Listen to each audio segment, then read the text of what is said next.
अपेक्षित असलेल्या व्यक्तींना समाजाच्या मुख्य प्रवाहात आणण्याचं आणि धाडसाचं आणि संयमाचं काम जर करायचं असेल तर त्यामागे एक मजबूत हिमालयाच्या उंचीची प्रेरणा असावी लागते. नेमकी प्रेरणा कोणाची होती तर या सगळ्या सावरकरांनी जे विशाल अभूतपूर्व अफाट हिमालयाच्या उंचीचं कार्य उभं केलं तर या कार्यामागं नेमकी धार्मिक आणि राजकीय प्रेरणा कुठली होती तर सर्वात प्रथम मला धार्मिक प्रेरणेबद्दल सांगायचं झालं तर श्री कृष्णाय वासुदेवाय हरे परमात्मने प्रणत क्लेश नाशाय गोविंदाय नमो नमः असं श्रीकृष्णांचं धार्मिक प्रेरणा होती. आणि राजकीय प्रेरणा जर कुणाची असेल तर ती लोकमान्य टिळकांची होती. जर स्वातंत्र्यवीर सावरकर कामाचं पाठ असतील तर त्या कामाची मूळ कोण असेल तर ते लोकमान्य टिळक असतील असं अक्षय जोगांनी आपल्या व्याख्यानामध्ये स्पष्ट केलं आहे.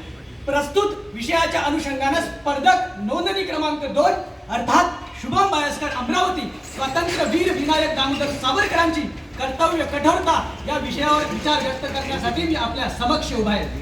मला हे सांगायचं आहे की खऱ्या अर्थानं या पृथ्वीवरचा नरक जर काही असेल तर ते अंदमानाचं सेल्युलर जेल होतं. अंदमानाच्या सेल्युलर जेलच्या नावानं थरकाप उडवणारा काळजाचं ठाव घेणारं जन्मठेपेची शिक्षा सेल्युलर जेलच्या काळ कोठडीमध्ये सावरकर ज्यावेळी भोगत होते त्यावेळी अंदमानाच्या त्या छोट्याशा काळ कोठडीमध्ये अंदमानाच्या भिंतीवरती भारतीय स्वातंत्र्याचं समर लिहून भारताचा इतिहास, भारताचा भूगोल आणि भारताचं वर्तमान बदलण्याचं धाडस ज्या मृत्युंजयामध्ये आहे त्या मृत्युंजयाचं नाव स्वातंत्र्यवीर विनायक दामोदर सावरकर.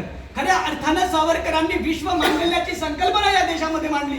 अक्षय जोगांनी आपल्या व्याख्यानामध्ये एका ठिकाणी असं सांगितलं की सावरकर ही कुण्याही एका धर्माची, कुण्याही एका व्यक्तीची मक्तेदारी नसून स्वातंत्र्यवीर सावरकरांनी समता, एकात्मता, बंधुता, प्रजासत्ताक राष्ट्रवादाची संकल्पना मांडली. सावरकरांना कुठल्याही एका चौकटीत मांडणं म्हणजे त्यांच्या व्यक्तिमत्वावर आपण अन्याय केल्यासारखं आहे. म्हणून मला इतकं या ठिकाणी सांगायचं वाटतंय की शेत आकाशावरती उचलून फेका, विठ्ठलाचे जानवे आता काढून फेका. निघा या जातीपातीच्या पेशातून, निघा या सगळ्या चौकटातून आणि विश्व मांगल्याची जी सावरकरांनी संकल्पना मांडली ती प्रत्येक घरापर्यंत, प्रत्येक व्यक्तीपर्यंत आपल्या माध्यमातून जाणं आवश्यक आहे. सावरकर एका ठिकाणी असं म्हणतात की आप मुस्लिम हो इसलिए हम हिंदू है, अन्यथा विश्व मानव आहो. विश्व मानवतेची व्याख्या त्यांनी त्यांच्या साहित्यामधून मांडली. पण काही तथाकथित विचारवंत त्यांच्या साहित्यामध्ये भेसळ मांडून वेगळ्या पद्धतीची मांडणी करतात.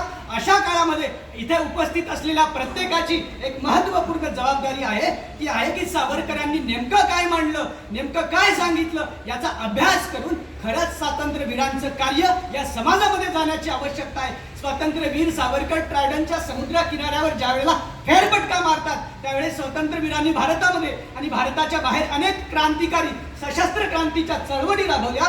मात्र ट्रायडनच्या समुद्र किनाऱ्यावरती विशाल अफाट भव्य असलेला तो ट्रायडनच्या समुद्र किनाऱ्यावरती आपल्या मातृभूमीविषयी ऋण व्यक्त करताना स्वातंत्र्यवीर विनायक दामोदर सावरकर असं म्हणतात की ने मजसीने परत मातृभूमीला सागरा प्राण तळमळला. त्या विशाल सागराला सुद्धा कुठेतरी ऋणात्मक भाव सावरकरांविषयी निर्माण झाल्याशिवाय राहत नाही. इतकी ताकद स्वातंत्र्यवीरांच्या काव्यामध्ये आहे. स्वातंत्र्यवीरांना मृत्युंजय अलंकारिक शब्दांनी सगळ्यांनी मांडलं. परंतु मला असं वाटते की ज्यावेळी मी जगाचा, भारताचा, इतर धर्मांचा आणि सगळ्या साहित्यांचा अभ्यास करतो त्यावेळेला मला सावरकरांचं वर्णन एका वाक्यात होईल असा एकही शब्द मला मिळाला नाही. म्हणून खऱ्या अर्थानं या ठिकाणी विचारपीठाची रजा घेत असताना मला राष्ट्रकवी रामधारी सिंह दिनकर आठवतात. रामधारी सिंह दिनकर असं म्हणतात की प्रासादों के कनगाव शिखर होते हैं कबूतरों के घर, महलों में गरुड़ न होते, कंचन पर कभी न सोते, रहते हैं वो कहीं दूर पहाड़ी में, शैलों की फटी दरारों में. त्याही पुढे जाऊन रामधारी सिंह दिनकर असं म्हणतात की वसुधा का नेता कौन हुआ, भूखंड विजेता कौन हुआ, धर्म का नेता कौन हुआ, अतुलित यश क्रेता कौन हुआ, जिसने न कभी आराम किया, विघ्नों में रहकर नाम किया.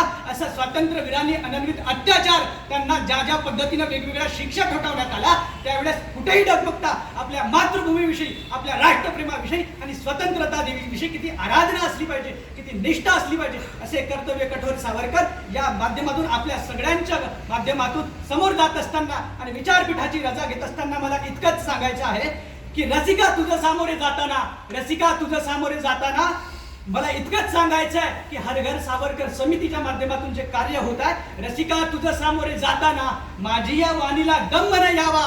हर घर सावरकर समितीच्या दिंडीत समोर कुणी शब्द माझा राष्ट्र कल्याणाचा धागा व्हावा, शब्द माझा राष्ट्र कल्याणाचा धागा व्हावा. मनपूर्वक धन्यवाद. थँक्यू, शुक्रिया.